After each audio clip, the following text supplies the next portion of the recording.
दो पहिया वाहन खरीदਣ ਵਾਲਿਆਂ ਨੂੰ ਵੱਡਾ ਝਟਕਾ ਲੱਗਿਆ। ਹੁਣ ਤੁਸੀਂ टू व्हीलर खरीद नहीं सकोगे। एक्चुअली फेस्टिवल सीज़न है हमारे लिए, तो यही सीज़न होता है सेल का maximum, but due to registration हुई नहीं उनकी, इस वजह से उनका हमें पेमेंट रिफ़ंड पर करना पड़ा। मतलब जो बंदा घर से गाड़ी लेने के लिए निकला है वो बंदा खाली हाथ वापस गया है, तो उसको उसकी फीलिंग्स कैसे हर्ट हुई होगी वो चीज़ है। जो हमारे पास स्टॉक है 150 गाड़ी का भी हमारे पास अवेलेबल स्टॉक है, तो वो ऐसे ही खड़ा रह जाएगा फिर तो, अगर ये बंद होता है।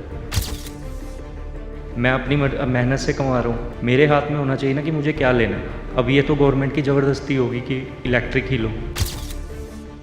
डेली पोस्ट पंजाबी देख रहे सारे दर्शकों का स्वागत। मैं हाँ जगवंत बराड़। जेकर तुसी चंडीगढ़ दे हो तो दो पहिया वाहन खरीदना चाहते हो तो यह खबर तुहाडे लई बहुत जरूरी है, क्योंकि दो पहिया वाहन खरीदਣ वालिਆਂ ਨੂੰ ਵੱਡਾ ਝਟਕਾ ਲੱਗਿਆ। दरअसल चंडीगढ़ यूटी प्रशासन के वलों जो कोटा तय किया गया सीगा टू व्हीलर का, वो कोटा खत्म हो चुका तो हुण तुसी टू व्हीलर खरीद नहीं सकोगे। हालांकि जेकर तुसी इलैक्ट्रॉनिक टू व्हीलर खरीदना चाहते हो वो तुसी खरीद सकोगे, पर हुण जेकर पेट्रोल ते चलण वाला टू व्हीलर तुसी खरीदना चाहते हो तो वो नहीं खरीद सकोगे, क्योंकि कोटा जिहड़ा वो खत्म हो चुका। साडे नाल मैनेजर भुपिंदर ने। भुपिंदर जी, की नुकसान है जिहड़े टू व्हीलर की जिहड़ी रजिस्ट्रेशन खत्म हो चुकी, जिहड़ा यूटी प्रशासन का टू व्हीलर का कोटा सीगा वो जिहड़ा दूसरी बार भी वधाया सी वो खत्म हो गया? या सर, एक्चुअली फेस्टिवल सीज़न है हमारे लिए, तो यही सीज़न होता है सेल का मैक्सिमम। जो ज़्यादा सेल होती है इसी सीज़न में होती है। जो 1600 नंबर्स दिए थे वो कंप्लीट हो चुके हैं। कल 1 बजे ही पोर्टल बंद हो गया, उसके बाद भी हमारे पास 10-12 कस्टमर ऐसे थे जिनकी पेमेंट जमा थी, बट ड्यू टू रजिस्ट्रेशन हुई नहीं उनकी, इस वजह से उनका हमें पेमेंट रिफ़ंड पर करना पड़ा। मतलब जो बंदा घर से गाड़ी लेने के लिए निकला है वो बंदा खाली हाथ वापस गया है, तो उसको उसकी फीलिंग्स कैसे हर्ट हुई होगी वो चीज़ है।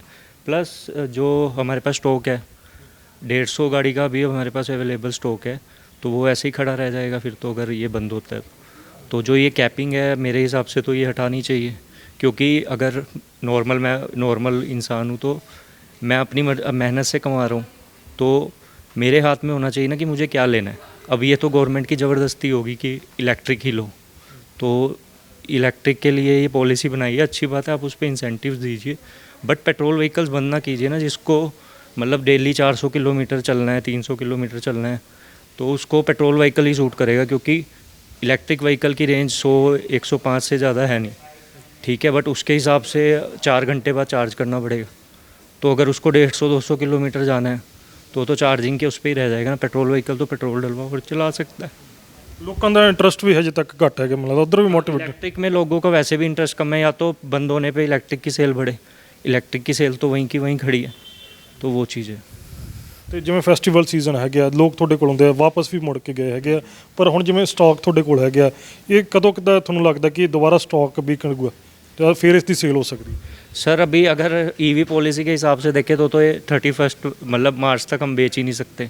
1 अप्रैल को दोबारा से रजिस्ट्रेशन ओपन होगी, उसके बाद ही हम बेच सकते हैं, बट तब तक इस पे स्टॉक पे हमें इंटरेस्ट भी पे करना पड़ेगा, 100 और चीज़ें, एम्प्लॉइज़, सैलरीज, तो वो चीज़ें भी देखनी पड़ेगी ना। या तो प्रशासन उसको भी देखे कि जो एम्प्लॉइज़ हैं उनको सैलरी कहाँ से देगी, जो एम्प्लॉइज़ टू व्हीलर के साथ जुड़ा हुआ है तो उसकी सैलरी कहाँ से आएगी, क्या होगा क्या नहीं, तो वो तो बेरोज़गारी हो जाएंगे एक तरीके से।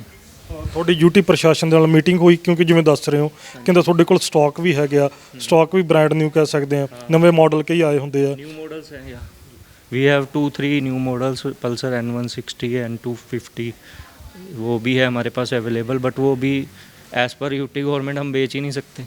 ਮੀਟਿੰਗ ਹੋਈ ਕਿਉਂਕਿ ਜਿਵੇਂ ਦੱਸ ਰਹੇ ਹੋ ਕਿ ਸੈਲਰੀਜ਼ ਵੀ ਤੁਸੀਂ ਕਹਿੰਦਾ ਅਰੇਂਜ ਕਰਨੀਆਂ ਹੈਗੀਆਂ, ਜੇਕਰ ਬਾਈਕਸ ਨਾ ਵਿਕਣਗੀਆਂ ਫਿਰ ਸੈਲਰੀ कितों? कहाँ से देंगे सर, वो तो नॉर्मल सी बात है, जब कुछ बिकेगा ही नहीं तो कंपनी सैलरीज कहाँ से देगी? सर वो अभी तक मेरे को नहीं उस चीज़ का वो है, बट टॉप जो हमारे ओनर्स वगैरह उन्होंने ये चीज़ें रखी हुई है गवर्नमेंट के आगे, बट अभी उस पर रिस्पॉन्स यही है कि जो 1600 नंबर्स दिए थे, बट वो एज़ पर फेस्टिवल सीज़न बहुत कम है। ये है, आप अगर गवर्नमेंट चाहती है तो कैपिंग को हटाए, ठीक है, पेट्रोल व्हीकल भी बिके, वो भी बिके, इलेक्ट्रिक।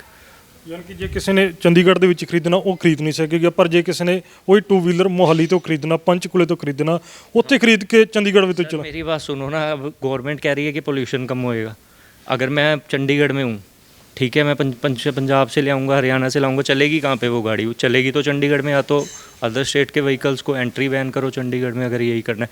और एक चीज़ ये भी है, जैसे कि पोल्यूशन जो ये E20 गाड़ी हैं ये लेस पोल्यूशन होती है, पोल्यूशन नहीं करती। BS62 गाड़ी हैं ये पोल्यूशन करती नहीं है इतना। बट जो पुरानी गाड़ी हैं 15 साल पुरानी, उसको पास कर रही है गवर्नमेंट आज भी, क्योंकि हम उसके फिटनेस बनाते हैं, हमें पता है। उसको आज भी 5 साल के लिए रिन्यू कर रहे हैं। पहले तो उसको बंद करना चाहिए ना, जो ज़्यादा पोल्यूशन कर रही है। ये तो E20 नॉर्म्स के साथ है गाड़ी, ये तो लेस पोल्यूशन करती है वैसे भी। ਮੋਟਿਵ ਕੀ ਲੱਗਦਾ ਹੈ ਬਾਕੀ ਕਹਿੰਦਾ ਇਲੈਕਟ੍ਰੋਨਿਕ ਜਿਹੜੇ ਵਹੀਕਲ ਆ ਉਹਨਾਂ ਨੂੰ ਕਹਿੰਦਾ ਅੱਗੇ ਲਿਆਉਣ ਦੀ ਕੋਸ਼ਿਸ਼ ਹੈ ਜਾਂ ਕੋਈ ਮੋਟਿਵ ਪਿੱਛੇ ਹੋਰ ਲੱਗਦਾ यूटी प्रशासन ਦਾ? सर वो उस चीज़ का तो पता नहीं मुझे, बट हाँ मोटिव नेचुरली सी बात है, वो अलग ही होगा कुछ, क्योंकि जिस हिसाब से कस्टमर मतलब नॉर्मल कस्टमर है उसको पेट्रोल व्हीकल ना लेने की ज़बरदस्ती है कि इलेक्ट्रिक ही लो, तो वो तो उसके साथ धक्का है। ठीक है कि वो चाहे अगर उसने लेना ही पेट्रोल वाला है, हमारे पास 75,000 का है, वहीं पे अगर इलेक्ट्रिक देखो 1 लाख से नीचे कुछ है ही नहीं, तो 30,000 एक्स्ट्रा पे की है, ज़बरदस्ती है। तो वो चीज़ है, ज़बरदस्ती नहीं होनी चाहिए ना किसी के साथ। वी आर इंडिपेंडेंट, अगर हम इंडिया में हैं तो आज़ाद देश है हमारा, तो इतनी ज़बरदस्ती किसी के साथ नहीं होनी चाहिए कि गवर्नमेंट की ज़बरदस्ती से कुछ लेना पड़ेगा हमें। ਸਨ ਮੈਨੇਜਰ ਭੁਪਿੰਦਰ ਜਿਨ੍ਹਾਂ ਨੇ ਦੱਸਿਆ ਕਿ ਫੈਸਟੀਵਲ ਸੀਜ਼ਨ ਹੈਗਾ, ਇਹਨਾਂ ਦੇ ਕੋਲ ਸਟਾਕ ਵੀ ਪੂਰਾ ਹੈਗਾ, ਪਰ ਜੋ यूटी ਪ੍ਰਸ਼ਾਸਨ ਦਾ ਕੋਟਾ ਉਹ ਖਤਮ ਹੋ ਗਿਆ।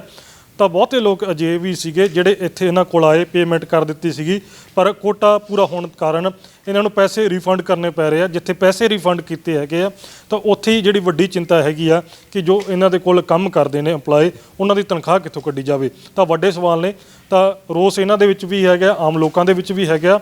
ਤਾਂ ਮੰਗ ਇਹੀ ਕੀਤੀ ਜਾ ਰਹੀ ਹੈ ਮੁੜ ਤੋਂ ਜਿਹੜਾ ਕੋਟਾ ਵਧਾਇਆ ਜਾਵੇ, ਕਿਉਂਕਿ ਜਿਹੜਾ ਅਕਤੂਬਰ ਮਹੀਨੇ ਦੇ ਵਿੱਚ ਕੋਟਾ ਵਧਾਇਆ ਗਿਆ ਸੀਗਾ ਉਹ ਬਹੁਤ ਥੋੜ੍ਹਾ ਸੀਗਾ। ਤਾਂ ਹੁਣ ਫੈਸਟੀਵਲ ਸੀਜ਼ਨ ਦੇ ਵਿੱਚ ਜਦੋਂ ਦੀਵਾਲੀ ਅੱਗੇ ਹੈਗੀ ਆ, ਤਾਂ ਹੁਣ ਜੇਕਰ ਕੋਟਾ ਨਾ ਵਧਾਇਆ ਗਿਆ ਤਾਂ ਜਿਹੜੇ ਬਾਈਕਸ ਨੇ ਭਾਵੇਂ ਨਿਊ ਮਾਡਲ ਆਏ ਹੈਗੇ ਨੇ ਉਹ ਇਸੇ ਤਰ੍ਹਾਂ ਖੜੇ ਰਹਿਣਗੇ।